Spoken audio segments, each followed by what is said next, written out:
नमो भगवते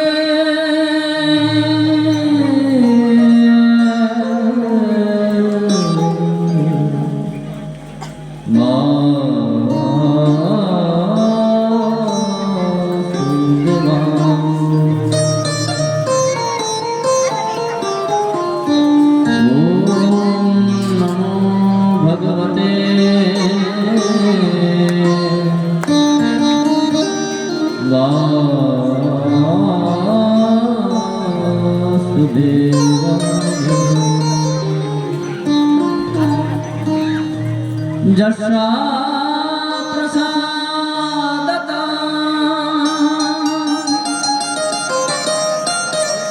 भगवत् प्रसाद जशा प्रसादन गति चुकौती ध्यानस्तुलं तस्य जशास्त्रसन्धं वन्दे गुरवश्रे चरणारविन्दम्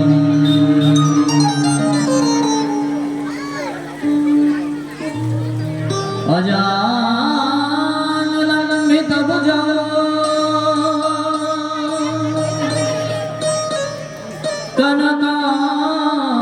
कनकावदातो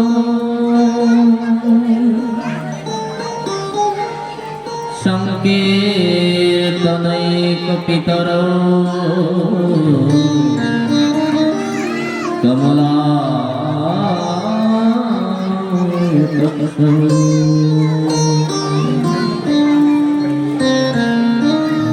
विश्वाम्बरो द्विजवरो जुगधर्मपालो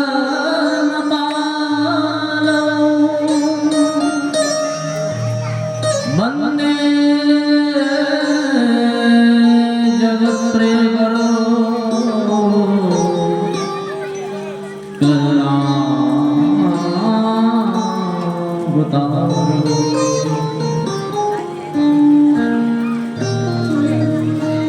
जतपाद पद्मनख चन्द्रमणिच्छटाया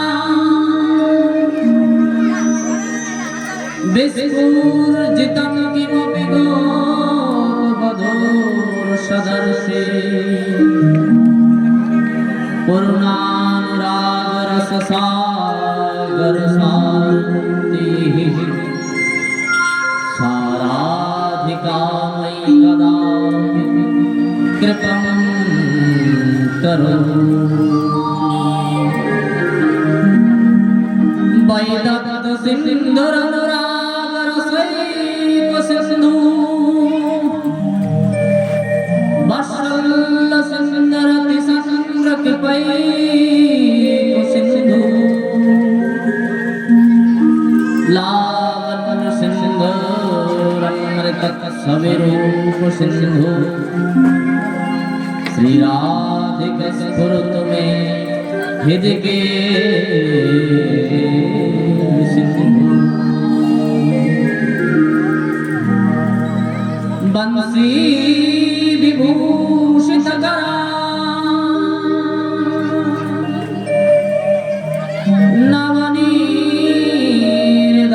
नवनीरदाभा पीतंबरा बिंब फला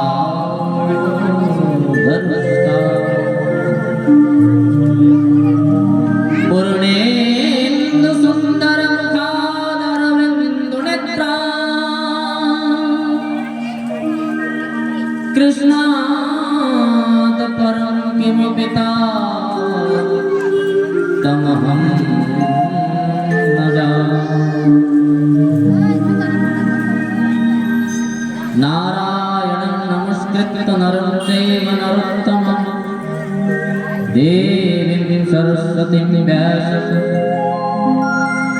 तो जय रे महाप्रसाद जननी सर्व सौभाग्यवर्धिनी आदिवेदि हरि नित्यं तुलसितं नमस्तुते प्रह्लाद नारद पराशर पुंडरी व्यासंबर शुक शौनक भीष्मदल्भं रुक्मांगदार्जुन वसिष्ठ विभीषणादि पुण्णानिमं परमभागवतं स्मरामि। जय रूप सनातन भट्ट रघुना श्रीजीव गोपाल भट्ट दास रघुना जय कुड़ी चरण वंदन जहाँ विघ्नाश पूर्ण दुर्गमे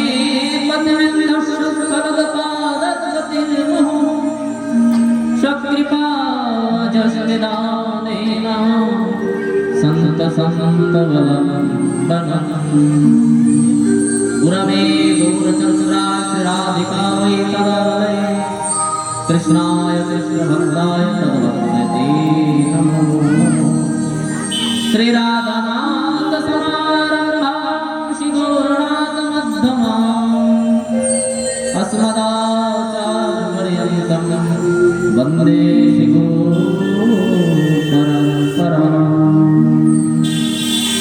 भवानी शंकरौ वन्दे श्रद्धाविश्वासरूपिणं जब्बं विना न पश्यन्ते सिद्धसन्तास्तैश्वरम् गजाननं भतं गणादिसेवितं कपित्तजम्बूफलचारुभक्षणम् उमासुतं शोकविनाशकारकं नमामि विघ्नेश्वरपादपङ्कजम्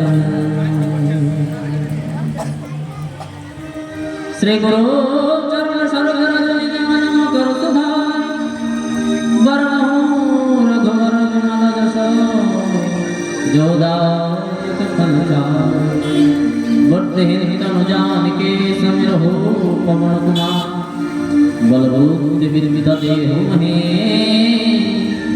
हर हो क्लेश विकार।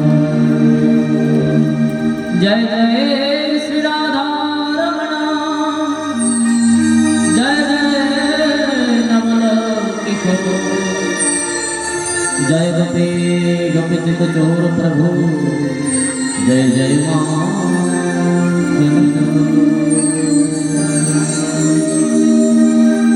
बोले पार्वती पते हर हर महादेव। शंभो श्री राधा रमण लाल की शंभो श्री राधा वल्लभ लाल की शंभो श्री मांगी बिहारी लाल की श्री गुरु श्री निताय प्रेमानंदे गौर हरि।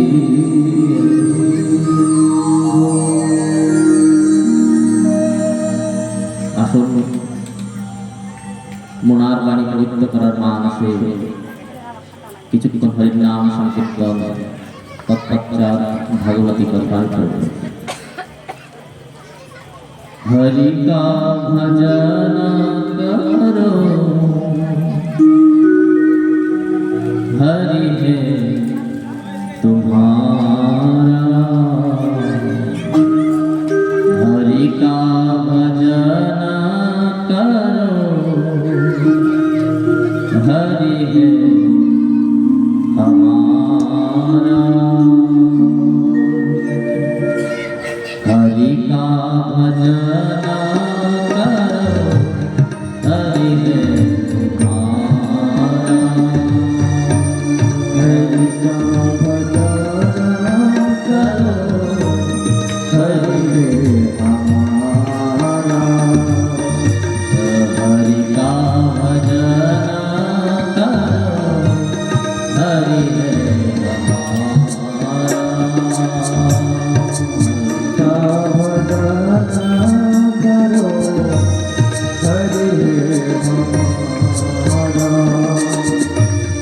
हरि का भजन बिना हरि का भजन बिना हरि का भजन बिना हरि का भजन बिना नहीं है गुजारा हरि का भजन करो हरि हरि का भजन करो हरि है हमारा সবাই হাতে মতো গানের সাথে ভগবানের নাম করতে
তত পরীক্ষিত দিগ্বিজয়া শিক্ষয়া মহিমহাভাগবত সহ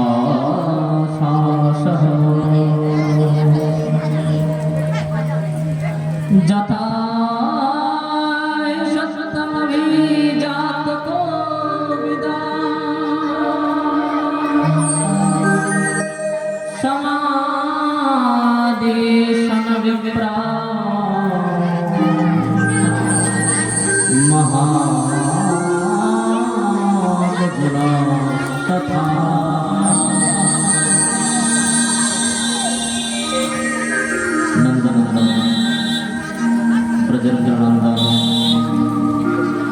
अखिल कोटि ब्रह्मांड नायक पतित पावन जगदीश्वर जगजगती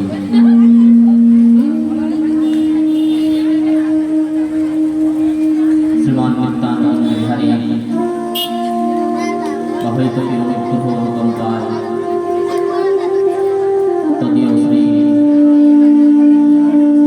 दुबल ग्रामवासी आयोजित श्रीमद् भागवत सप्ताह यज्ञ आयोजने आज द्वितीय दिवस এই সত্রে আমরা সবাই সমাবেত একত্রিত হয়ে ভগবান নাম গুণগান শ্রবণে সমাহিত একত্রিত আছি। গতকাল ভাগবত আমাদেরকে সাক্ষাৎকার দিয়েছিলেন, পঞ্চপাণ্ডব স্বর্গ আরোহণ করেছেন, সিংহাসনের মধ্যে রাজা পরীক্ষিতকে রাজ্যভার দিয়ে পঞ্চপাণ্ডব চলে গেছে। দিব্য পরীক্ষিত মহারাজের সেই রাজ্য শাসন প্রেম সে বলো রাধে।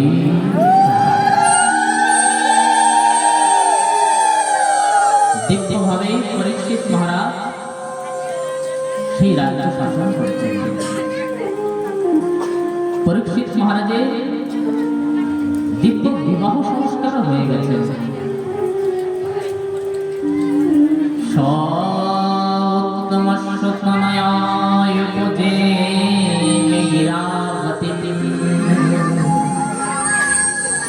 জন্মে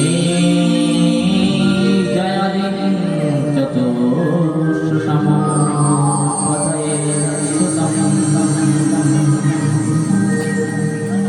সেই বিরাট আনন্দ উত্তমে প্রণয় ইরাবতীর সঙ্গে রাজা পরীক্ষিত মহারাজের বিবাহ সংস্কার হয়েছে।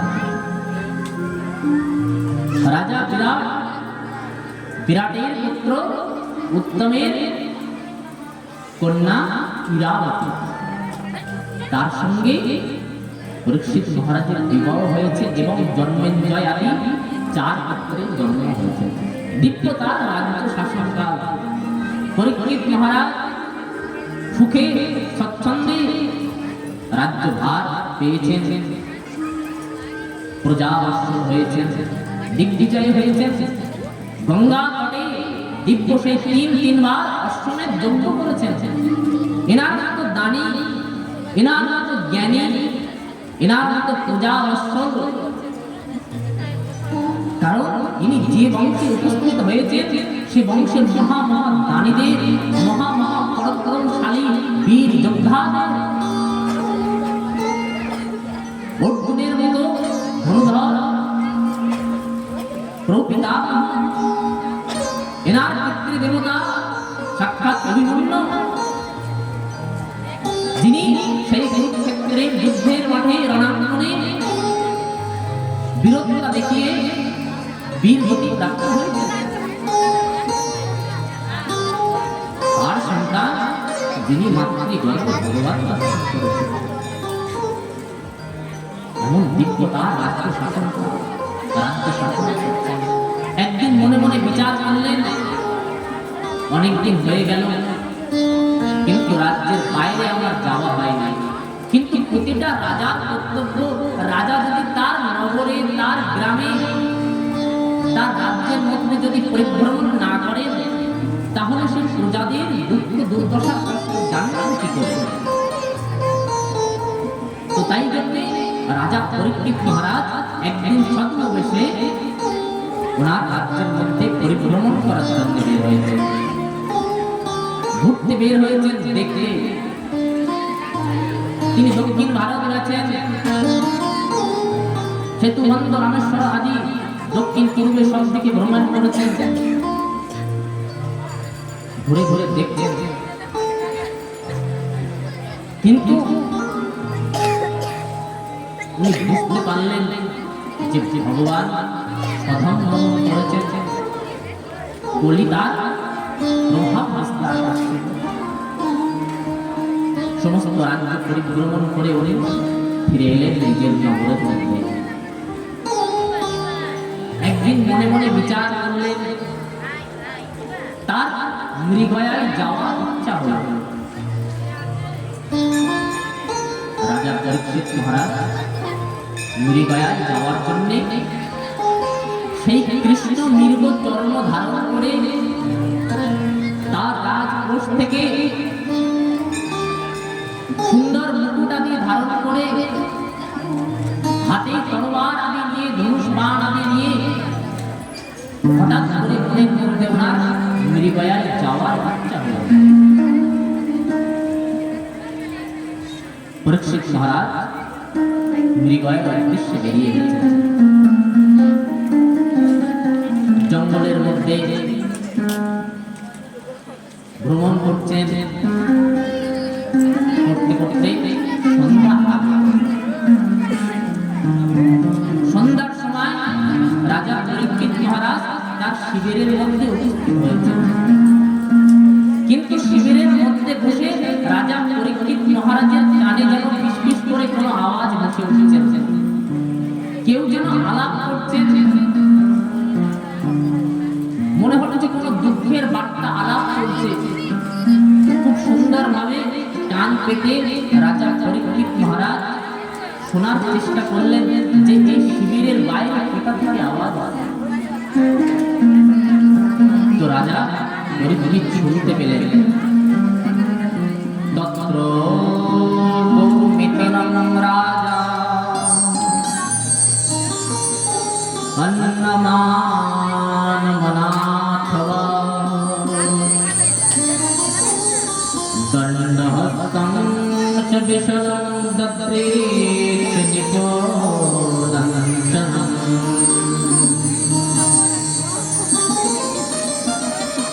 রাজা দেখলেন একটা গোমাতা আর একটা পশু, দুজন কথা বলছেন, দুজনের মধ্যে কথা হচ্ছে। সেই যে বিষ আছেন, যে নন্দী আছেন, তিনি সেই গোমাতাকে বলছেন, আরে গোমাতা তুমি এত দুঃখী হচ্ছ কেন? তোমার চোখ দিয়ে অশ্রু নিপাতন হচ্ছে কেন? অশ্রু নিপাত করছো কেন? তোমার মনে কিসের দুঃখ? তুমি আমাকে বলো, তুমি এত দুঃখিতা কেন?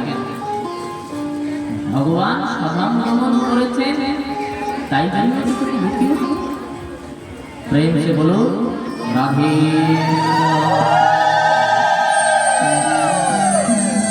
ভগবান স্বধর্ম করেছে, তাই জন্য কি তুমি দুঃখী? না তুমি এই জন্য দুঃখী হচ্ছ যে প্রকৃতি তার নিজে ভারসাম্য রক্ষা করতে পারছেন না। সময়ের মধ্যে বৃষ্টি নেই, কোনো সময় বৃষ্টি, কোনো সময় অনার। যদি খুব খরা হয়ে যায়, যদি বৃষ্টি না হয়, তাহলে সুন্দর সুন্দর তৃণগুল্ম আদি জন্মাবে না। তুমি সেই তৃণগুল্ম আদি আহরণ করতে পারবে না, তাহলে তোমার দুঃখ হবে না। তোমার যদি দুঃখবতী তুমি যদি না হও, তাহলে তুমি তোমার সন্তানদেরকে কি করে পালন করবে? তাই জন্য কি তুমি দুঃখী হবে? এরকম করে অনেক কথা গোমাতা কেন দুঃখী হচ্ছে ভগবান গীতার মধ্যে সুন্দর করে বলেছেন। যে যখনই আমার ধর্মে হানি হয়, যখনই গোমাতার উপরে সংকট আসে, যখনই ব্রাহ্মণের উপরে সংকট আসে, আমি যুগে যুগে অবতীর্ণ হই। ভগবান তো প্রকট ছিলেন, ভগবান তো এই ধরাধামে ছিলেন, ভগবান স্বধাম হয়েছে, কিন্তু তোমার অভাবটা কিসে? তুমি কিসের জন্য দুঃখী হচ্ছ? অনেক প্রশ্ন করছেন গোমাতার কাছে, কিন্তু গোমাতা চুপ করে আছেন। রাজা পরীক্ষিত এই কথা শিবিরের মধ্যে থেকে শুনতে পারেছেন। শিবিরের থেকে বাইরে বের হয়ে দেখলেন দণ্ডহস্তং চ বিশালং দদৃশ্যে নিকুলাঞ্চনং। সেই একটা কালো রঙের পুরুষ এসে তিনি আবার মাথায় মুকুট দিয়ে রাজবেশ ধারণ করে রেখেছেন। কালো রঙের পুরুষ, এই কালো রঙের পুরুষটাকে রাজা পরীক্ষিত কিন্তু সামনের দিকে এগিয়ে গেলেন, গিয়ে দেখছেন বৃষ মৃণাল ধবলা মহন্দমিব বিভূতম বেগমানং পদেকেন সিদন্তং শুদ্রতাড়িতম। সেই কালো রঙের পুরুষটা রাজবেশ ধারণ করে যে ছিল, সে হাতে তরবারি নিয়ে যে বৃষ ছিল, যে নন্দী ছিল, সেই নন্দীর তো তিনটে চরণ তো ভেঙে গেছে, তিনটে পা তো ভাঙা। এক পায়ের উপরে এই বৃষ দাঁড়িয়ে আছে, সেই পাটাকে এই শূদ্র এই কালো রঙের পুরুষ আঘাত করছে, সেটাকে ভাঙার চেষ্টা করছে। এই যে গোমাতা আর যে বৃষ, এনাদের দুজনের মধ্যে কথাবার্তা হচ্ছে। এনারা দুজন কে? এই গোমাতা হলেন পৃথিবী সর্বা, ইনি হলেন গোমাতা রূপী সাক্ষাৎ পৃথিবী। বলে গোমাতা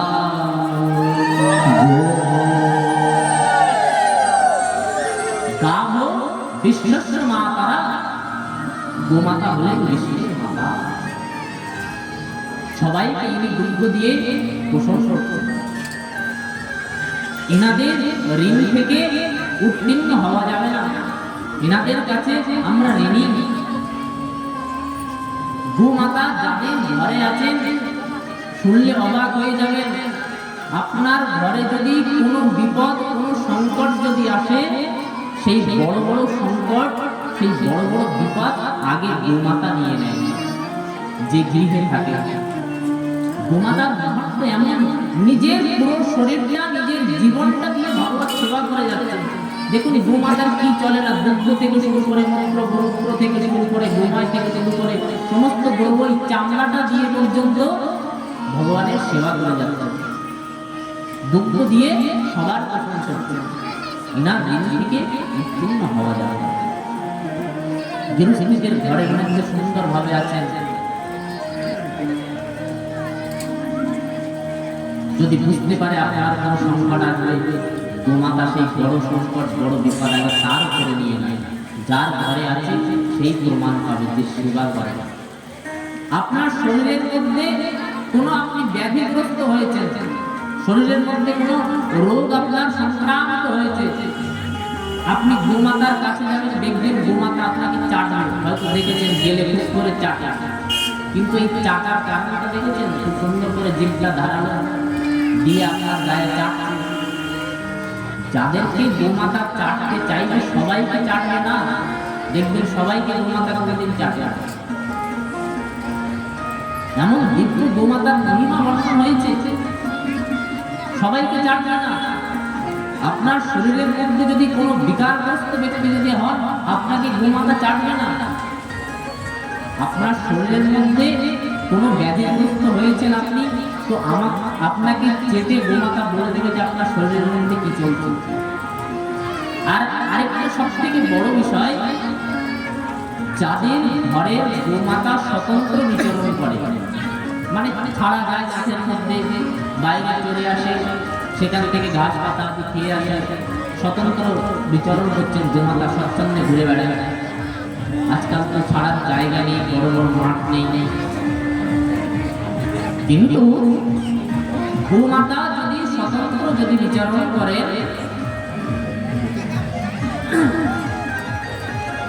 তাহলে গোমাতা আপনাকে চাটলে গোমাতা বুঝতে পারবে আপনার শরীরের মধ্যে কোন ব্যাধি আছে।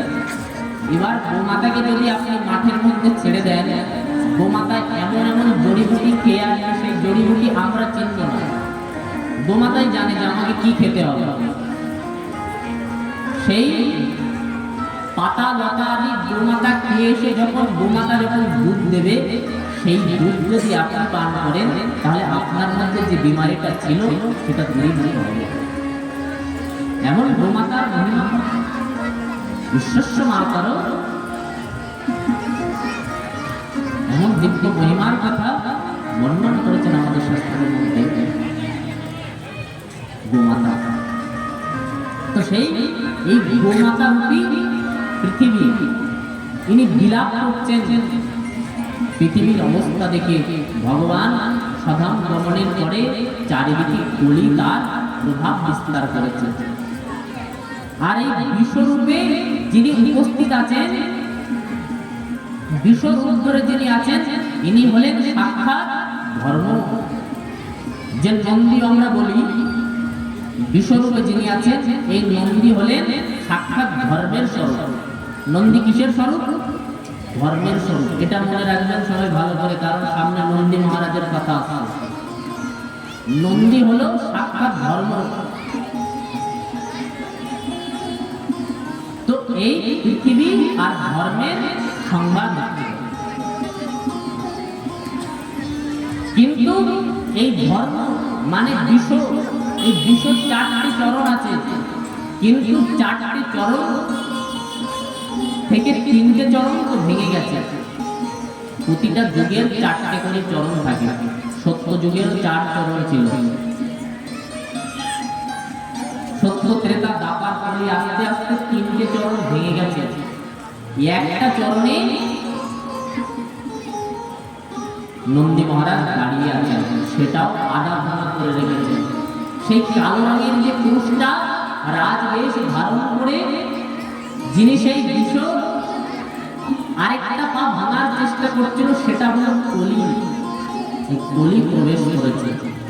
যখনই দেখলেন রাজা পরীক্ষিত মহারাজ, আরে আমার রাজ্যের মধ্যে এত বড় দুঃসাহস যে গোমাতার উপরে, নন্দীর উপরে হিংসা, আমার রাজ্যের মধ্যে আমি বেঁচে থাকতে আমার লোকের সামনে গোমাতার হিংসা হচ্ছে, এটা তো আমার দুর্ভাগ্য হওয়ার কথা।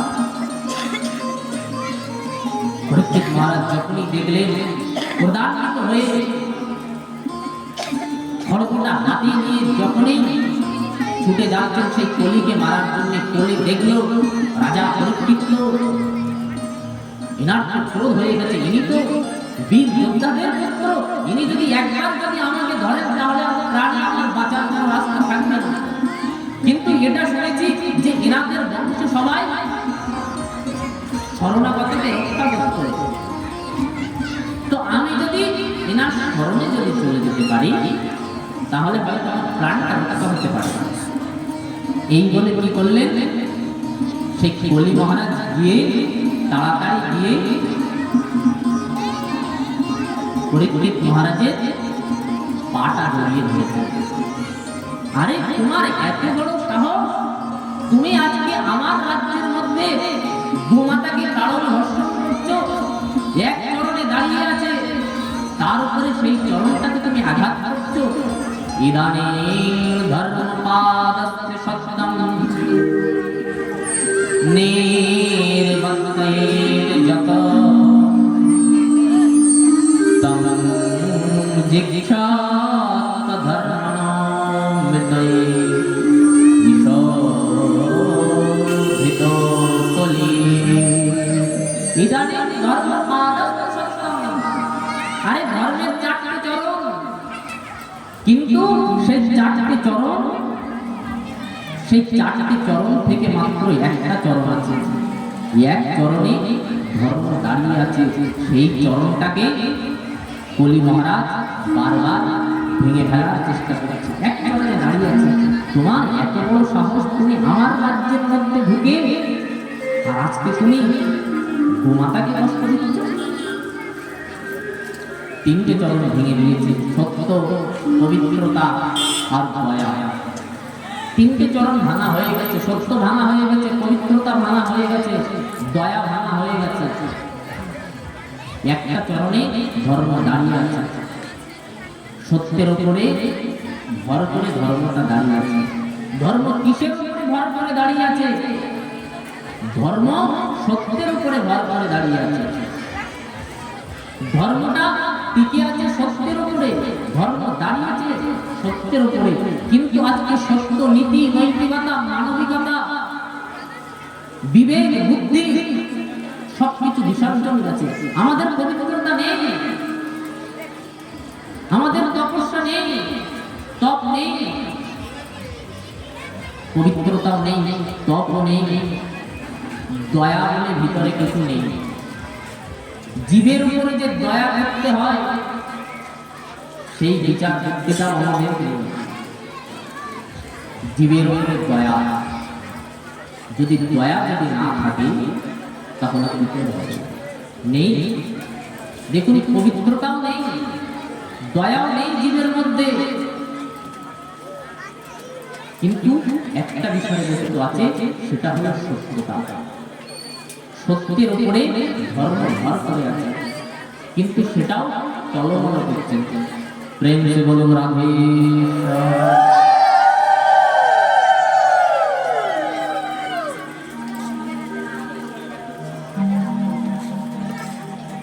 এক চরণে ধর্ম দাঁড়িয়ে আছে, তোমার এত বড় সাহস, তুমি ধর্মকে আঘাত করছো। মহারাজ, আমার ভুল হয়ে গেছে, আপনি আমাকে ক্ষমা করুন। তোমাকে ক্ষমা করব? তুমি এত অত্যাচারী, দুষ্ট, ক্ষুদ্রধম। কিন্তু এমন ভাবে চরণটা জড়িয়ে ধরেছেন রাজা পরীক্ষিতে, যে রাজা পরীক্ষিত সমাধান করে পারলেন না। কিন্তু দেখলেন রাজা পরীক্ষিত যে এই কলির দোষ তো আছেই, কিন্তু কলির মধ্যে অনেক গুণও আছে। কলিকালে যেমন ভাবে তপ জপ করলে যত তাড়াতাড়ি ফল পাওয়া যায়, অন্য কোন যুগে এই সুযোগ ছিল না। সত্য যুগে 1000 বছর তপস্যা করতে হতো, তবে গিয়ে যদি ভগবান সন্তুষ্ট হতো। 1000 তবে ভগবান সন্তুষ্ট হতো। কিন্তু কলিকালে ওই এক মুহূর্তের মধ্যে ভগবত প্রাপ্তির কথা বর্ণনা আছে। এই কলিকালে এত সুযোগ, সে সময় তপ করতে হতো, যজ্ঞ করতে হতো, হোম করতে হতো। কিন্তু এই কলিকালে তপ করা লাগে না, হোম করা লাগে না, যজ্ঞ করা লাগে না। ভগবান নাম উচ্চারণ করলেই জীবের মুক্তি হয়ে যায়। যার যে নামে রুচি সেই নাম আপনি করতে থাকুন, বসতে থাকুন। শিব নামে, কৃষ্ণ নামে, দুর্গা নামে, কালী নামে, যে নাম আপনার ভালো লাগে আপনি সেই নাম করুন। নামে মুক্তি। কলিকাল কেবল নাম আধারা, নামে কলিকালে উপায়, মুক্তির সাধন ভগবত নামে। এই যে ভগবত নামই হচ্ছে, ভগবানের নামই হচ্ছে, হরির গুণগান হচ্ছে, হরির নাম হচ্ছে, হরির যশকীর্তন হচ্ছে, হরির মহিমার কীর্তন হচ্ছে।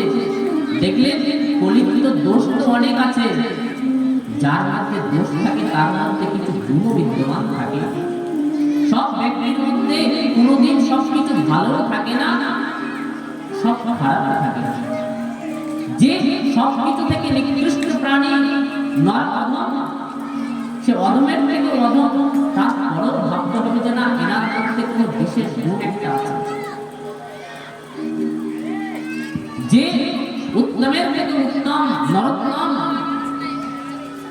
কিন্তু ভাবতে হবে যে তার মধ্যে কিছু দোষ আছে, সবার মধ্যে কিছু দোষ ত্রুটি আছে, কিন্তু এই দোষটা না দেখে তার গুণটাই দেখা উচিত। কলি তো দোষ করেছে কিন্তু আমার কাছে তো ক্ষমা চেয়ে নিয়েছে,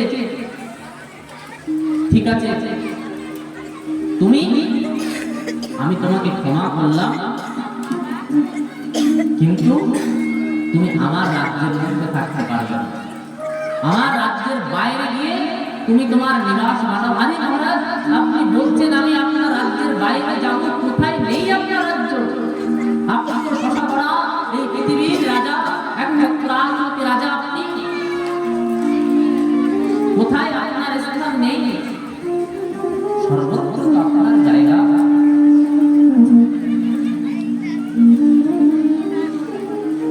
তো আমি কোথায় যাব? পরীক্ষিত মহারাজ বলল ঠিক আছে তোমার যাবার জায়গা নেই, আমি তোমাকে জায়গা দিচ্ছি। চারটে জায়গা দিয়ে দিলেন কলির, যে কোথায় কোথায় কলির নিবাস হবে। কলিকে চারটে জায়গা বলে দিলেন। তদা তস্मै স্থানানি কলয়ে দদৌ দূতং পান স্ত্রিয়োষুণা যত ধর্ম চতুর্বিধ। দূতং পান স্ত্রিয়, যেখানে দুটো ক্রীড়া হচ্ছে, যেখানে অবৈধভাবে স্ত্রী সঙ্গ হচ্ছে, যেখানে প্রাণী হিংসা হচ্ছে, যেখানে প্রাণী হিংসা হচ্ছে, আর যেখানে জুয়া খেলা হচ্ছে।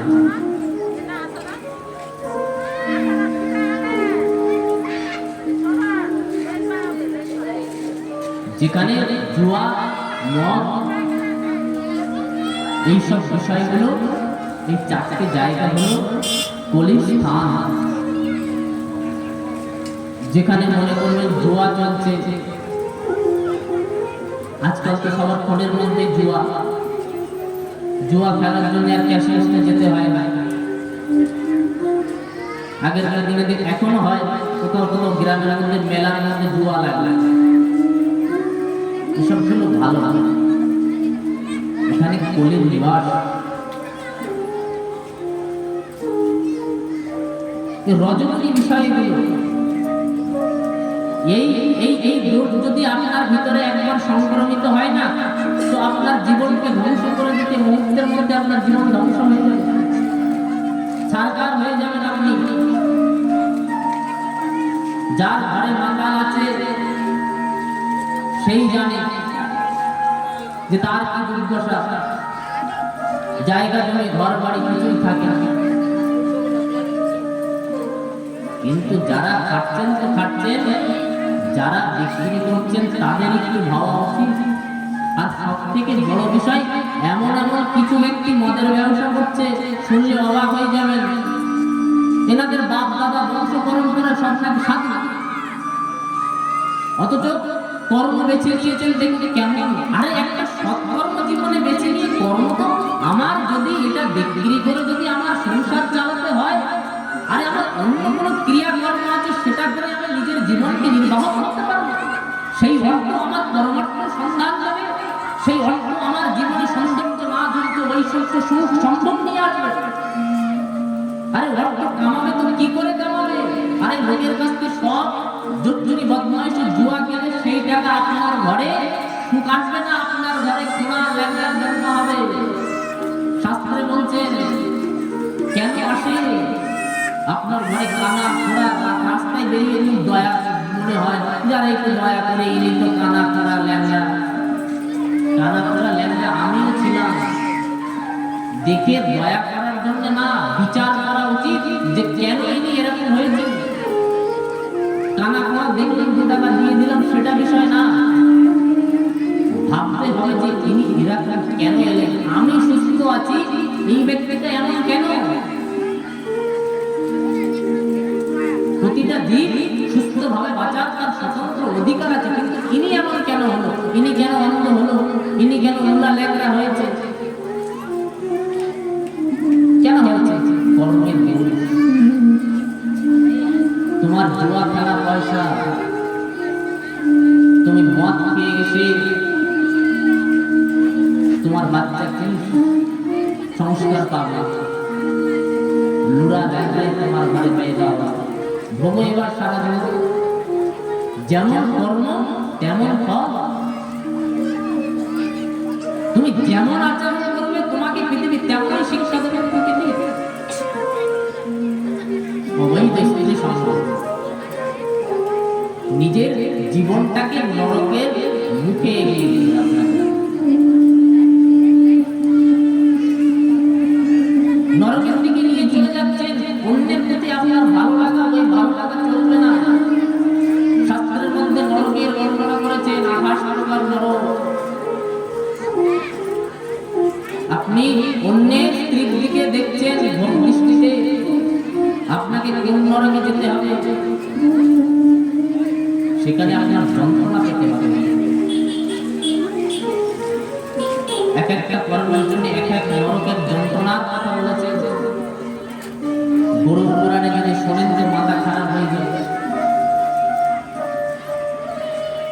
তো বলছে অবৈধ স্ত্রী সঙ্গ যেখানে হচ্ছে, যেখানে জুয়া হচ্ছে, যেখানে প্রাণী হিংসা হচ্ছে, সেখানে তোমার নিবাস হলো। কলির নিবাস কোথায়? সব জায়গায় কিন্তু না। যেখানে এইগুলো হচ্ছে, মদ জুয়া আদি হচ্ছে, সেখানেই কলির নিবাস। তো আমাদের কর্ম আচরণ যদি হয় তো সেটাকে শুধরে নেওয়া ভালো। নিজের জীবনটাকে সুন্দর করার সবার অধিকার আছে। হ্যাঁ, আমি ছাড়তে পারছি না, কিন্তু চেষ্টা করব। ছোটখাটো বিষয়বস্তু হলে তার জন্য অত ভাবার দরকার নেই, কিন্তু বড় বড় অপরাধের তো আবার সাজাতে বড় বড় হবে। তুমি জুয়া খেলছো ফোনের মধ্যে, আমাদের বিক্রি করছি, আমার যদি কর্ম করার হতো অন্য কোনো কর্ম, মাটির কাজ করে আমার তো রুজি রোজগার চলেই যেত। অনেকে তো মাটির কর্ম করেই থাকছে। তো আমার চলত জীবনটা সৎ পথে, সৎ রাস্তা, প্রেম সে বলো।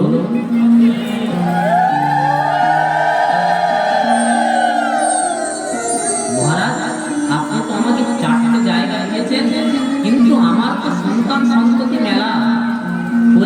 বলির অনেক সন্তান সন্ততি, সব খিলবিল করছে চারিদিকে মশা মাছের মতো রক্ত খাওয়ার জন্য।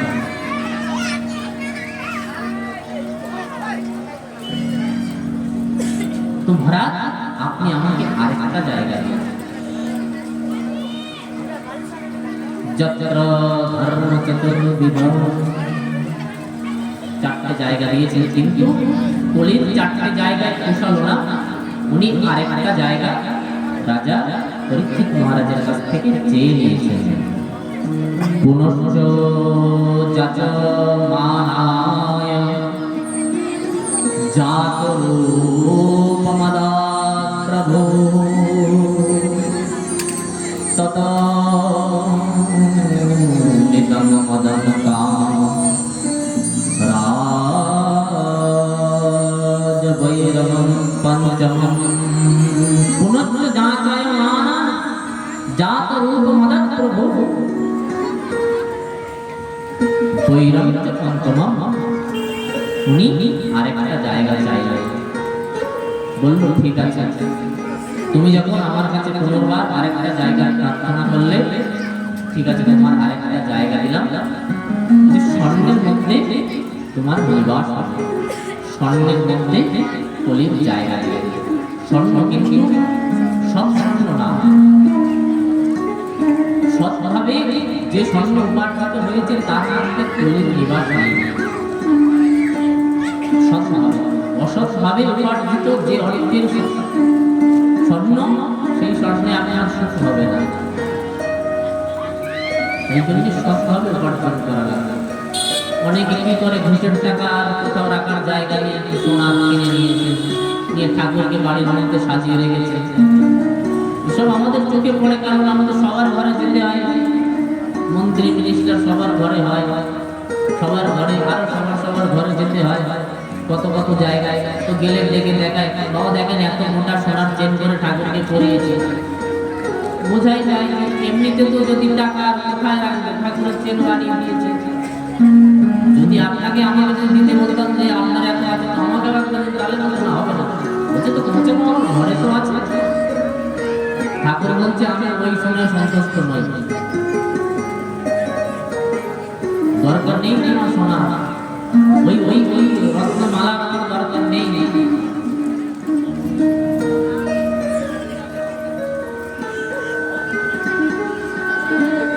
সোনার মধ্যে নিবাস দিলেন, কলির নিবাস হল। অনেক জায়গায় কথা আছে, ভাগবত কথা তো অনেক বিরাট রাস্তা। যখনই না সোনার মধ্যে নিবাস দিলেন, রাজা পরীক্ষিতের মাথায় জরাসন্ধের সেই মুকুটটা ছিল সোনার মধ্যে, কারণ জরাসন্ধ ছিলেন দুরাচার। তো দুষ্ট লোকের সোনার মুকুট ছিল, তো যে মুকুট যে ধারণা করে, দেখুন তাই জন্য একটা বিষয়, অন্যের কোন বস্তু না না জেনে, যেমন মনে করুন অন্য কারো জুতা চপ্পল, অন্য কারো জুতা চপ্পল এবার আপনি পায়ে নিয়ে চলে গেছেন, তার মধ্যে যে দূর ব্যবসাটা ছিল সেটা এবার আপনার মধ্যে আসবে। কিন্তু সাধুদের বিষয় কি অন্যরকম হয়। কেন? সাধুরা সবসময় ভক্তরা গিয়ে গুরুদেবের প্রসাদে কাপড় চায়, যে গুরুদেব আপনার প্রসাদে। কেন? গুরুদেবের মধ্যে যে সৎ প্রবৃত্তি, ওনার যে সৎ ভাবনা, উনি আচার শুদ্ধতা, বিচার নীতি নৈতিকতা নিষ্ঠা ভজনশীল, ওনার যদি কোনো প্রসাদী দ্রব্য যদি আমি পাই, তাহলে আমার জীবনেও যেন এর ছোঁয়া কিছু আসে। গুরুদেবের চরণ পাদুকাটা নিয়ে এসে ঘরের মধ্যে সুন্দরভাবে চরণ পাদুকার সেবা করছেন। হে গুরুদেব, তুমি এই চরণ দিয়ে পৃথিবীকে পবিত্র করেছো, কত তীর্থ পর্যটন করেছো, তোমার চরণে দণ্ডবাদ। গুরুদেবের চরণ আমার ঘরের মধ্যে বিদ্যমান, সবসময় এই ভাবনা করছেন। কিন্তু আপনি যদি একটা দুরাচারী ব্যক্তির এই জন্য অন্যের জামা কাপড় পরতে না, দ্বিতীয় নাই পুরানো, আপনি কাউকে দিয়ে দিলেন, শাস্ত্রের মধ্যে বলছেন আপনার কোনো একটা জামা কাপড় আপনার অন্য কাউকে দিয়ে দিলেন, সে যদি সৎ ব্যক্তি না হয় না, আপনার এই সৎটা তার মধ্যে যাবে না, সে দিতে পারবে না, আপনারই ক্ষতি হবে। এই জন্য হিসাব করে দেওয়া উচিত, অন্যটা নিয়ে হিসাব করে করা উচিত যে আমি যাত্রা করবো। আচ্ছা, আপনি মহান ব্যক্তি, আপনি আপনার থেকে নিচু ব্যক্তি কাউকে দিচ্ছেন, চলো ঠিক আছে, তার কিছু মঙ্গল হোক। কিন্তু আপনি যদি কার কাছ থেকে কোনো বস্তু নিয়ে করবেন, তাহলে জানতে হবে তার স্বভাব চরিত্র, তার জ্ঞাসমাদি, তার ওঠা বসা কেমন আছে। তাই জন্য যাচ্ছে জামা জুতা প্যান্ট পরে চলে গেলাম, এটা করলে হবে। সে যদি ভালো ব্যক্তি না হয়, তাহলে সেই তার মধ্যে দূর ব্যসনটা আপনার মধ্যে আসে। তাই জন্য এই দূর ব্যসন থেকে বাঁচতে হবে। প্রেম সে বলব রাধে।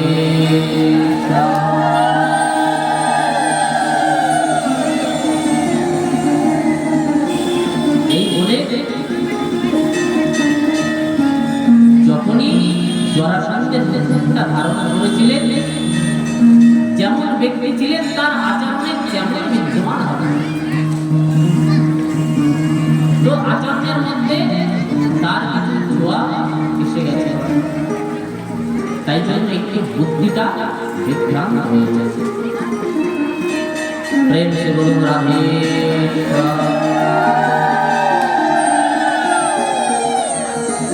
বারবার জয়কার লাগানোর এটাই হলো কথা যে আপনি যে কাজে আছেন, আপনার লক্ষ্য ভ্রষ্ট হলে কিন্তু পা পিছলে পড়ে যাবে, সাবধান। এটা কিন্তু আপনি চলছেন পুরো চুলের সাঁকো করে। চুলের সাঁকো দেখেছেন কেউ? এই সাঁকোর করে পার হতে গেলে সাবধানতা আছে। তাই জন্য আপনি যে কর্মে আছেন আপনি সেই দিকে দৃষ্টি রাখবেন, তা নাহলে পা পিছলে পড়ে গেলে সাবধানে হাঁটি, দুর্ঘটনা ঘটে যাবে, পড়ে যাবেন, পড়ে গেলে হাত পা কিছুই থাকবে না। তাই জন্য আপনার লক্ষ্য বস্তুর দিকে লক্ষ্য রাখবেন। প্রেম সে বলুন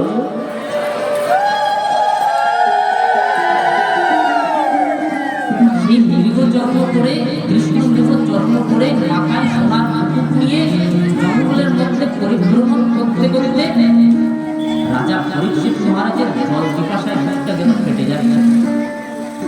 কারণ মৃগ জন্ম ধারণ করে আছেন তিনি, সেই কৃষ্ণ মৃগ জন্ম।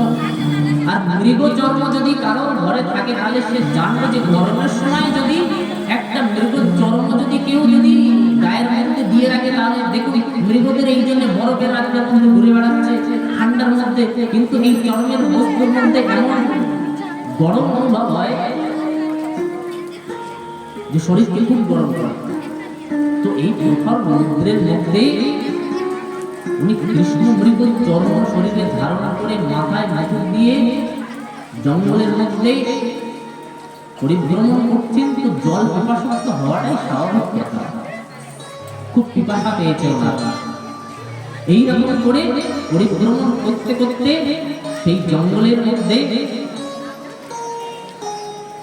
ঋষি শ্রমিকের আশ্রম আছে। সেই শ্রমিক ঋষির আশ্রমের মধ্যে উনি প্রবেশ করে ঋষি শ্রমিকের কাছে উনি জল যাত্রা করলেন। কিন্তু ঋষি শ্রমিকের কাছে জল যাত্রা করছেন, কিন্তু উনি তো জল কি দেবেন? উনি তো সেই স্বপ্ন জাগ্রত সুষুপ্তি থেকে নিজের শরীরটাকে অনেক উপরে ভগবানের ধ্যানে তল্লীন করে রেখেছেন। জলাশয় চক্ষাং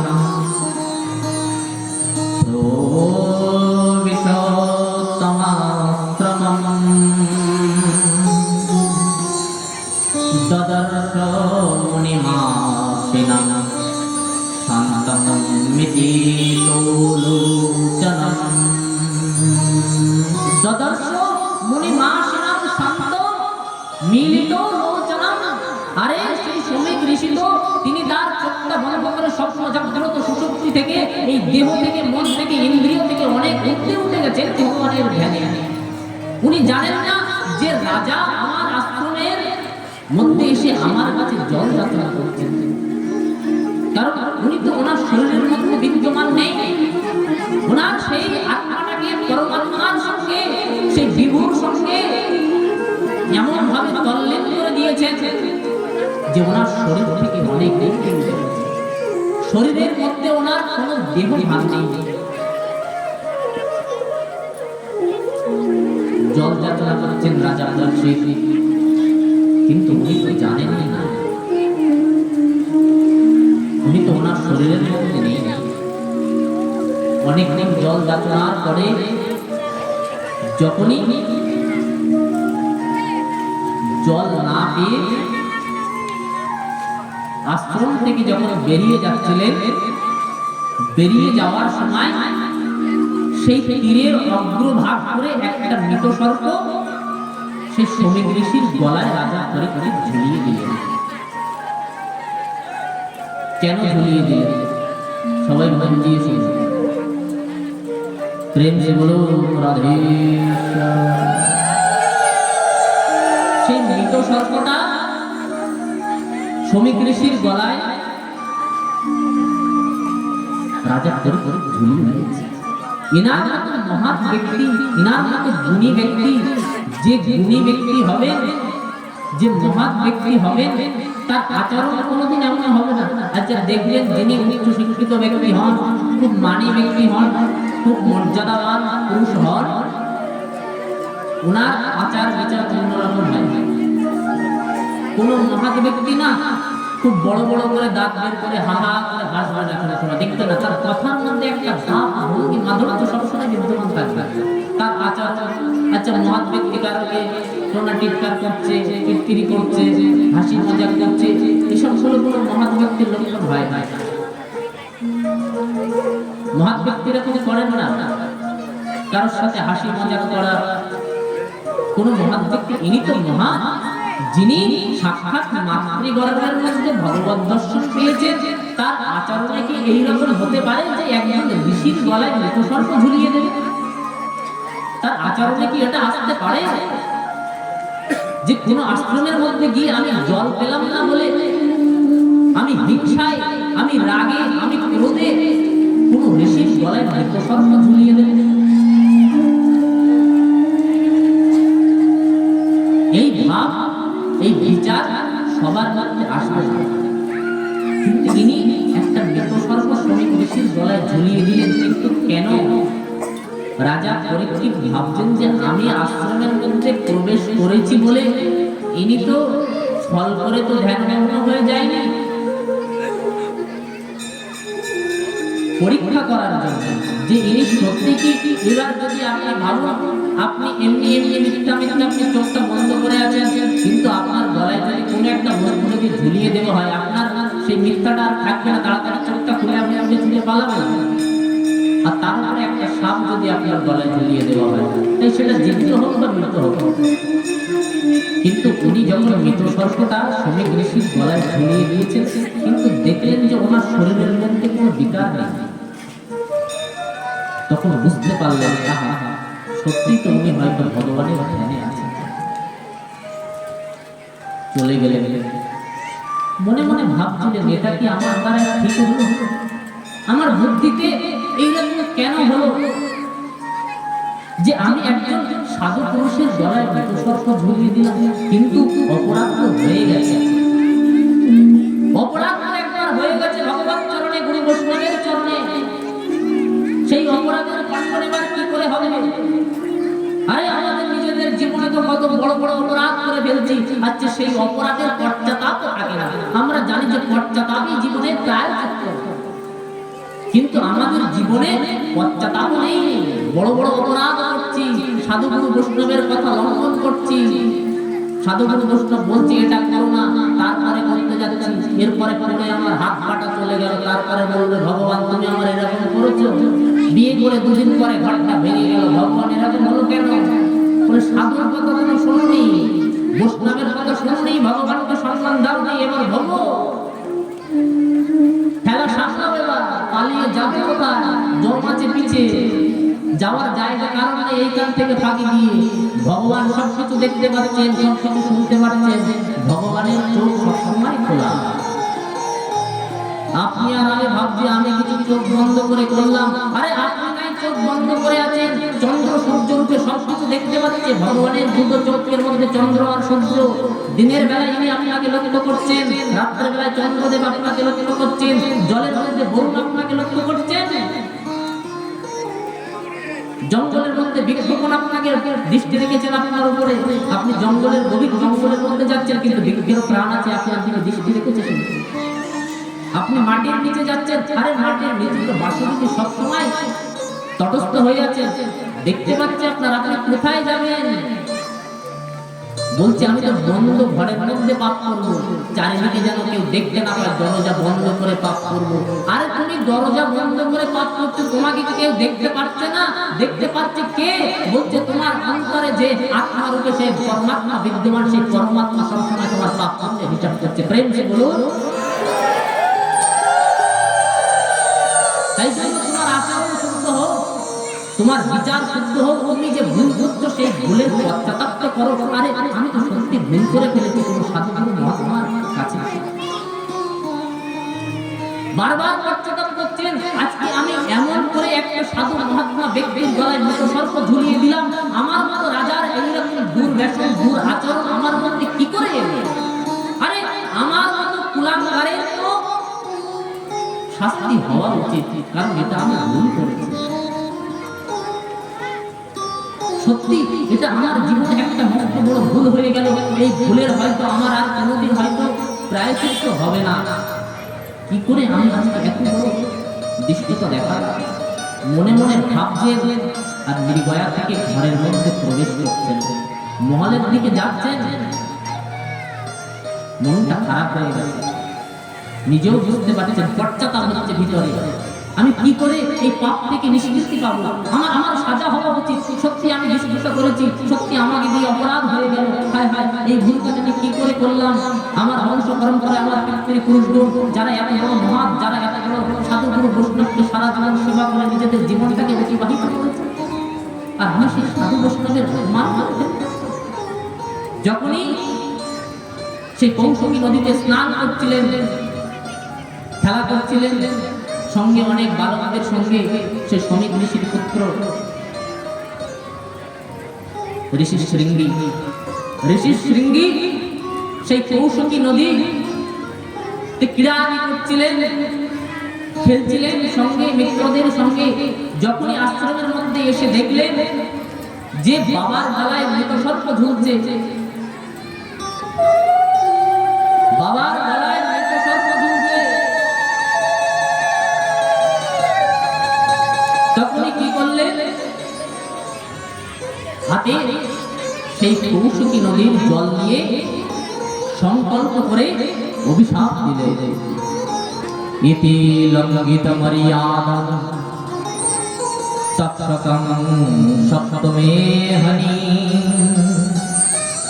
দংশয়তে শুকুলঙ্গারং চোদিতে ততক্রমা। ইতি লঙ্ঘিত মর্যাদা, আরে যে এই মর্যাদার লঙ্ঘন করেছে, যে এত বড় যার দুঃসাহস হয়েছে, ইতি লঙ্ঘিত মর্যাদা, যে ধর্ম বিরুদ্ধ আচরণ করেছে, কোন ব্রাহ্মণের গলায় মৃতসর্প ঝুলিয়ে দিয়েছে, যে এই দুষ্কর্ম করেছে, আজ থেকে সপ্তম দিবসে তক্ষক দংশনে তার মৃত্যু হবে। অভিশাপ দিয়ে দিয়ে সপ্তম দিবসে তক্ষক দংশনে তার মৃত্যু হবে। ব্রহ্মশাপ। কিন্তু জানতেন না যে এই কুকর্ম কে করেছে। আরে যখনই জানতে পারলেন তখনই বললেন, বিপ্র তো ব্রাহ্মণের দ্বারে কুকুরের মতো করে থাকে। বর্ণনাম বিপ্র গুরু, আরে চার বর্ণের মধ্যে বিপ্র হলো গুরু। আর আজকে ধৈর্য হয়ে যে ধৈর্য ব্রাহ্মণের দরজার সামনে কুকুরের মতো, ব্রাহ্মণের উচ্ছিষ্ট নদী ধৈর্য অধম। আর তার এত বড় সাহস, আমার পিতাকে অপমান। প্রতিটা পুত্রের তার পিতার যদি অপমান হয়, তার গায়ে এমনিতেই লাগবে। সেটা প্রতিটা সন্তানের কর্তব্য। আমার বাবাকে যদি কেউ অপমান করে, কেউ অপমানজনক আচরণ কথা যদি বলে, তা সেই পুত্রের মনের মধ্যে তো কষ্ট হবে। কিন্তু যখনই ঋষি শ্রমিক ধ্যান থেকে বুঝতে পারলেন, উঠলেন, তখনই কি হলো? যখনই শুনলেন যে শৃঙ্গী ওনার মাত্র অভিশাপ দিয়েছেন যে আজ থেকে সপ্তম দিবসে তক্ষক দংশনে মৃত্যু হবে, আত্মনাদ করলেন। এমন ধর্মপরায়ণ মহাত্মা, ধর্মপরায়ণ রাজা, ইনি প্রজাবৎস, ইনি প্রজাদের হিতের জন্য শোনেন, প্রজাদের হিতের জন্য নিজের জীবনটাকে অতিবাহিত করছেন, আর তাকে তুমি অভিশাপ দিয়ে দিলে। বারবার আক্রমণ করছেন, হায় হায়, এটা কি হয়ে গেল? এটা উচিত হয়নি না শৃঙ্গী, এটা তোমার উচিত হয়নি। কোন রাজাকে, ধর্মপরায়ণ রাজাকে এমন ভাবে অভিশাপ দেওয়া। কিন্তু ব্রহ্মবাক্য মিথ্যা তো হওয়ার নয়। ঋষি শ্রমিক খবর পাঠালেন ব্রাহ্মণ বালকদেরকে দিয়ে, যাও রাজা পরীক্ষিতকে গিয়ে জানাও যে তোমার ব্রহ্মশাপ লেগেছে, আজ থেকে সপ্তম দিবসে তক্ষক দংশনে তোমার মৃত্যু হবে। তক্ষক দংশনে তোমার মৃত্যু হবে। এই খবরটা গিয়ে রাজা পরীক্ষিতকে দাও। সে যেন সজাগ হয়ে যায়, সে যেন তার মৃত্যুটাকে স্বাগত জানাতে পারে। যাও গিয়ে বলো। রাজা পরীক্ষিত মহলের মধ্যে ঢুকছে আর নিজেকে বারবার তিরস্কার করছেন, আমার সাজা পাওয়া উচিত। সত্যি তো আজকে আমি দুষ্কর্ম করেছি। এই বিচার করতে করতে সবে মহলের মধ্যে প্রবেশ করছিলেন সেই ব্রাহ্মণ বালক দিয়ে রাজা পরীক্ষিতকে বললেন, মহারাজ, আপনার শ্রমিক ঋষির পুত্র শৃঙ্গ ঋষি আপনি ব্রহ্ম শাপে শান্ত হয়েছে যে আজ থেকে এই মর্যাদা লঙ্ঘন করেছেন, আপনি মৃতসর্প ঝুলিয়ে দিয়েছেন, তার জন্য আজ থেকে সপ্তম দিবসে তক্ষক দংশনে আপনার মৃত্যু হবে। রাজা পরীক্ষিত বললেন, যা এবার একটি মনটা আমার শান্তি পেলেন। আজ থেকে সপ্তম দিবসে যার মৃত্যু হবে সে ভাববে যে আমার এইবার নিজের একটু ভিতরে শান্তি হলো, যে আমি ব্রহ্ম শাপে শান্ত হয়েছি। কেন? আরে আমি তো বৈষ্ণবের কাছে অপরাধ করেছিলাম, আমার তো একটা সাজা পাওয়া ছিল, কিন্তু সাজাটা কত বড় দেখুন, যে আজ থেকে সপ্তম দিবসে তক্ষক দংশনে মৃত্যু হবে। আচ্ছা দেখুন, রাজা পরীক্ষিত মহারাজের সাপ লেগেছে কি? তক্ষক দংশনে মৃত্যু হবে। আর সাপ লেগেছে কার? ঋষি সিংহী। খুব সুন্দর করে মন দিয়ে শুনবেন, বিচার করার বিষয় ভাগবতের মধ্যে বলছে টিকায়। সচরাচর এই বিষয়গুলো পাওয়া যাবে না।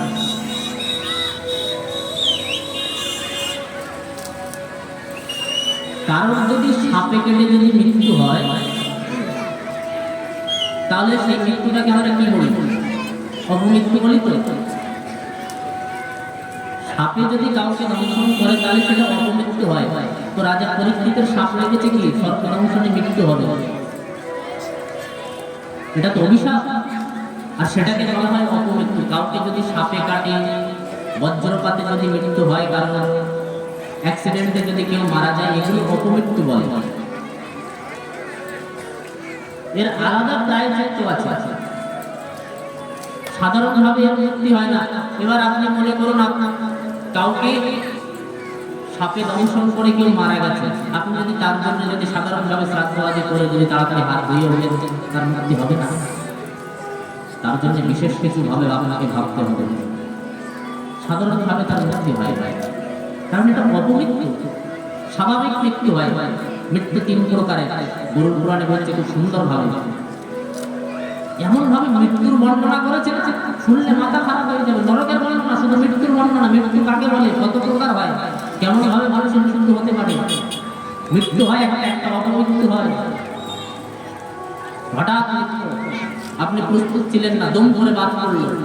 সাপে কাটলে তো তার অনেক কিছু সুস্থ থাকবে, দম করে বাদ পড়লো, আপনার কিছু বুঝতে পারলেন না, হঠাৎ অপমৃত্যু। একটা মৃত্যুর বর্ণনা করেছেন, শুনলে ভাবার বিষয়। সাপ লেগেছে কি? তক্ষক দংশনে সাপে কেটে আপনার মৃত্যু হবে। আচ্ছা, সাপে কেটে যদি কারোর যদি মৃত্যু হয়, তার কিন্তু মুক্তি তাড়াতাড়ি সে পাবে না। সাপে কাটলে খুব ভালো কথা। আরে আমার সাপে কামড়েছে, একজন কারণ কেউ মারা গেল সাপে কেটে, সেটা তো খুব ভালো কথা। কিন্তু ভাবুন তো, কোন ঋষির সাপ লেগেছে, ওনার সাপ কাটা লেগেছে দুটো, একটা তক্ষক দংশন আর এক ব্রাহ্মণের অভিশাপ। তো দুটো যদি আপনার একসঙ্গে হয়ে যায়, তাহলে আপনি কি তাড়াতাড়ি মুক্তি হবে? পারে শ্রাদ্ধ করে দিলাম, খুব তাড়াতাড়ি মাছ মাংস দিয়ে মুক্তি হয়ে যাবে? ও ঝুলবে, কোথাও গতি নেই ওই আত্মা। ওই আত্মার কোনো শুদ্ধতা নেই, ওই আত্মা শান্তি পাবে না। যতদিন পর্যন্ত সৎকর্ম না হবে, ওই আত্মার কোনো গতি নেই। উনি তো গেল, এবার আপনিও যাবেন। আপনার জীবন, আপনার ঘর সংসার সবকিছু তৎক্ষণাৎ হয়ে যাবে। কারণ সে তো শান্তি পাচ্ছে না, আপনিও শান্তিতে থাকতে পারবেন না। ধন্য আমাদের সনাতন ধর্ম, ধন্য আমাদের ধর্ম, যে ধর্মের মধ্যে আমাদের পূর্বপুরুষগণ মারা গেলেও তার উদ্দেশ্যে জলপিণ্ড দান করে, মারা গেছে তার উদ্দেশ্যে জলপিণ্ড দান করছে।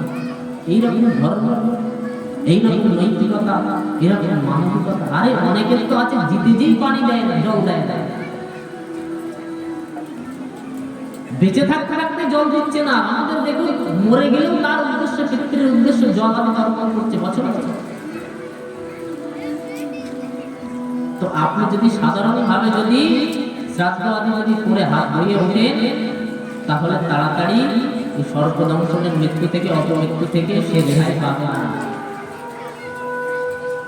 একটা সাপ লাগেনি, দুটো সাপ, ব্রহ্ম সাপ, তক্ষক দংশনের অপমৃত্যু সাপ, কিভাবে উদ্ধার হবে?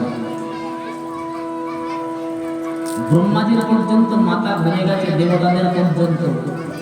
যে আজকে আমরা ভাগবত কথা শুনতে চাই না, কিন্তু দেবতাদের শোনার অধিকার হলো না। আমরা বললাম যে রাজা পরীক্ষিতকে এই অমৃত, আমাদের স্বর্গের অমৃত পান করাও, আর যে ভাগবত কথামৃত যেটা হচ্ছে সেটা আমাদের স্বর্গে নিয়ে চলো। আজকে আরে তোমার অভিশাপ লেগেছে, তো তুমি তো যদি অমৃত পান করতে, তোমার তো এমনিতেই তুমি অমর হয়ে যেতে। অভিশাপ তোমার লেগেছে তো কি হয়েছে? অমৃত তো তুমি জেনে খাও না জেনে খাও, তুমি তো অমরত্ব প্রাপ্ত তোমার হবেই। তা আজকে আমাদের স্বর্গের অমৃতেও রাজা পরীক্ষিত খেল না, তো রাজা পরীক্ষিতের মুক্তিটা কি করে হবে? দেবতারা বলছে শোনো, রাজা পরীক্ষিতের তাড়াতাড়ি মৃত্যু হবে না, একটা সাপে কেটে ওনার মৃত্যু হবে, আরেকটা ব্রহ্ম সাপ লেগেছে। দেবতারা উপর থেকে দেখছে, আরে 7 দিনে তোমার তক্ষক দংশন করলে তুমি 7 দিনে কি মুক্তি পাবে? কারো সাপে কামড়ে মারা গেছে, 7 দিনে সে কি মুক্ত হয়ে যাবে? দেবতারা উপর থেকে দেখছেন যে রাজা পরীক্ষিতের কি দুর্দশা হয় আমরা দেখব। আজকে আমাদেরকে ভাগবত কথা দিল না, স্বর্গের অমৃত খেল না পরীক্ষিত, সুখদেব দিতে দিল না, দেখি তোমার কি দুর্দশা হয়। এমন ভাগবত কথা 7 দিন সুখদেব পূর্ব শোনালেন। চতুর্ভুজ মূর্তি ধারণা করে বৈকুণ্ঠে চলে যাচ্ছেন। দেখে ব্রহ্মাজির পর্যন্ত 4 মাথা একসঙ্গে ঘুরে গেছে যে এটা কি করে সম্ভব হবে? যে সর্পদংশনে যার মৃত্যু হয়, ব্রহ্ম সাপ যার লাগে সে 7 দিনে মুক্তি পেল। কিসের জন্য মুক্তি পেল 7 দিনে? আজকে এই ভাগবতের জন্য 7 দিনে মুক্তি হলো, তা না হলে সর্পদংশন সবার উদ্ধার হয় না। কোন ব্রাহ্মণের অভিশাপ যদি আপনার জীবনে, গুরু বৈষ্ণবের অভিশাপ যদি লাগে, আপনি সেই অভিশাপ থেকে মুক্তি পাবেন না, কোনো প্রায়শ্চিত্ত করে। কিন্তু এই ভাগবতের এত ক্ষমতা আছে, ভাগবতের প্রতিটা পদে পদে ভাগবতের মহিমা কীর্তন করছেন। ভাগবতের এত বড় মহিমা, 7 দিনে রাজা পরীক্ষিত মুক্তি পেলেন। প্রেম সে বলুন ভগবান ভগবান।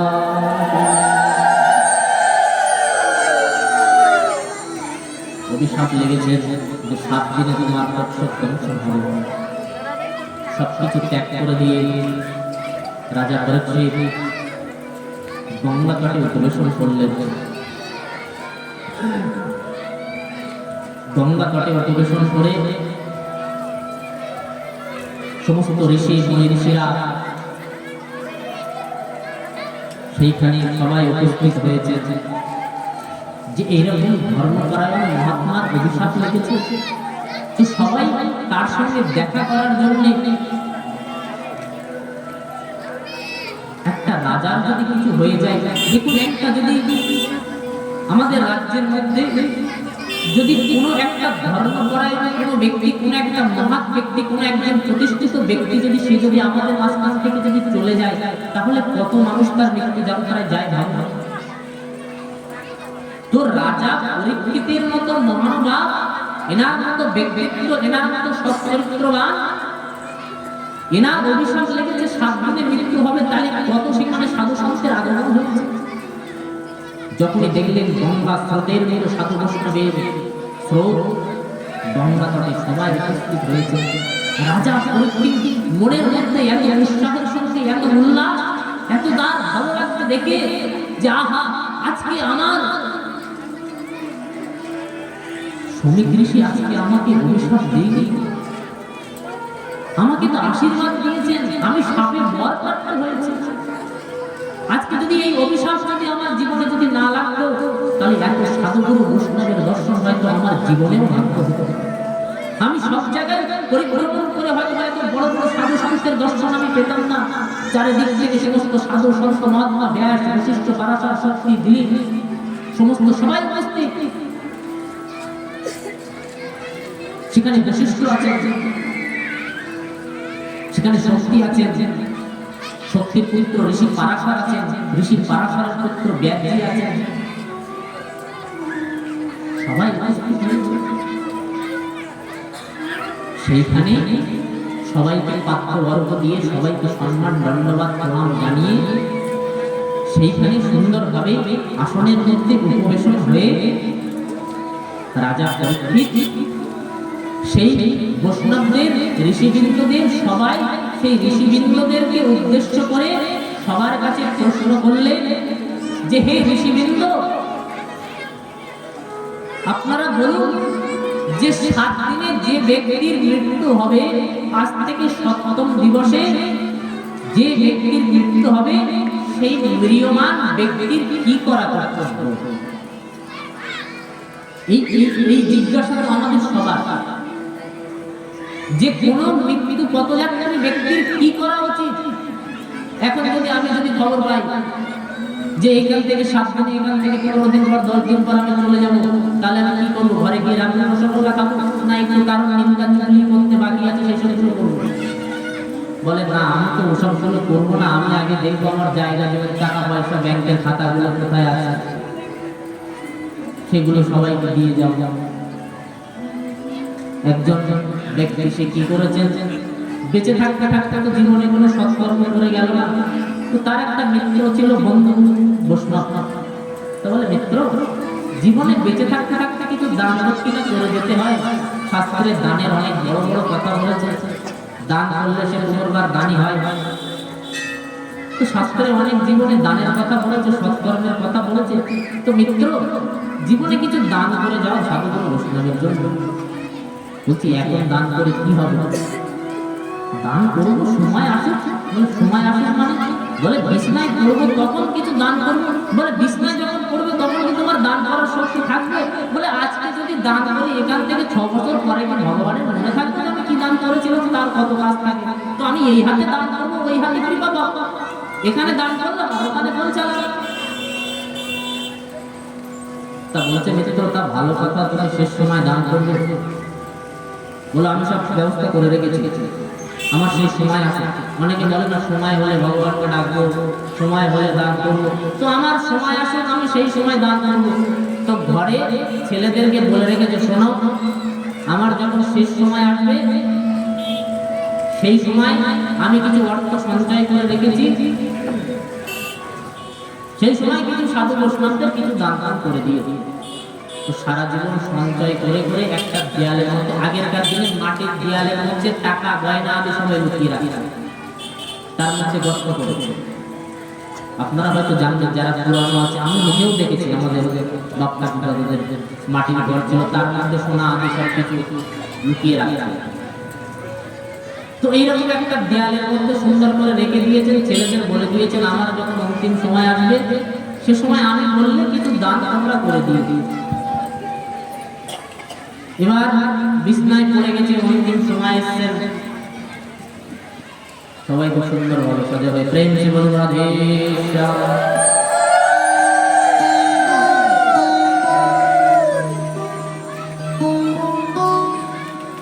অন্তিম সময় এসছে, তো সেই সৎ মিত্রটা, বৈষ্ণব মিত্রটা গেছে, আরে মিত্র, তোমার তো এখন অন্তিম সময় এসছে, তো তুমি বলেছিলে যে অন্তিম সময় কিছু দান করে যাবে যাওয়ার সময়, তো তুমি কিছু দান দান করো, তুমি কি কানে শুনতে পাচ্ছ? তো তুমি বলেছিলে কিছু দান করবে, কিছু দান করো বৈষ্ণবদের, তুমি তো বলেছিলে এইদিকে দেবো ওইদিকে যাবো পৌঁছাবো, এখন যদি দান করি ভগবানের মনে থাকবে না, কিছু দান করো। বারবার ইশারা করছে, হাতটা দিয়ে দেয়ালের দিকে দেখাচ্ছে, ধন সম্পত্তি তো দেয়ালের মধ্যে গেড়ে রেখে দিয়েছে, মুখে বলতে পারছে না, শেষ সময় তো মুখ চলে না, চোখ চলে না, আমাদের সমস্ত ইন্দ্রিয়গুলো শিথিল হয়ে আসে আস্তে আস্তে।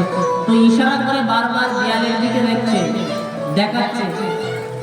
তো সবাই বলছে, আরে ওনার যারা সন্তানরা ছিল, আরে তোমার বাবা বারবার দেয়ালের দিকে ইশারা করছে, এই দেয়ালের মধ্যে কি আছে?